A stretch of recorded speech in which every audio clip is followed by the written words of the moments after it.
சுவிசேஷம். இந்த நாளுக்குரிய தேவ வார்த்தை.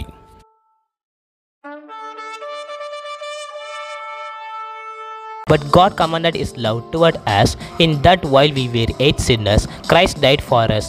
Romans 5:8. అయితే దేవుడు మన ఎడల తన ప్రేమను వెల్లడిపరుచుచున్నాడు. ఎట్లనగా మనం ఇంకనూ పాపులమై ఉండగానే క్రీస్తు మన కొరకు చనిపోయెను. రోమియోలకు రాసిన పత్రిక 5వ అధ్యాయం 8వ వాక్యం.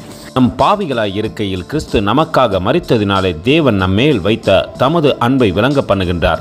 ரோமர் 5:8. அன்பின் தேவ பிள்ளைகளே, தேவனுடைய அன்பை புரிந்து கொள்ளத்தக்கதாக தேவன் நம்மோடு கூட பேசுகின்றார். உலகத்தின் வழக்கத்தின்படி தேவனை நாம் பார்க்க கூடுமானால் நிச்சயமாய் தேவனுடைய அன்பு ஒரு நாளும் நமக்கு புரிய போவதில்லை.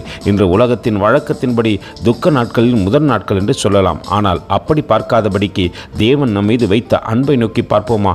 சிலுவையில் எனக்காக ஒருவர் மரித்தார், என்னுடைய பாவங்களை ஒருவர் ஏற்றுக்கொண்டார், என் துக்கங்களை சுமக்கத்தக்கதாக என்னுடைய பாடுகளை அவர் தன்னுடைய தொழிலை சுமந்தாரே என்று சொல்லி அவருக்கு நேராய் நம்மை தாழ்த்தி தரை மட்டும் ஒப்பு கொடுப்போமானால் நிச்சயம் தேவனுடைய அன்பை புரிந்து கொண்டு தேவனுக்கு பிரியமாய் செயல்படுவோம். கர்த்தர் தாமே உங்களை ஆசீர்வதிப்பாராக. ஆமென். எங்களோடு கூட இணைந்து ஊழியம் செய்ய விரும்பினால் இந்த வார்த்தைகளை மற்றவர்களுக்கும் பகிர்ந்து கொடுங்கள். இது ராஜ்யத்தின் சுவிசேஷம்.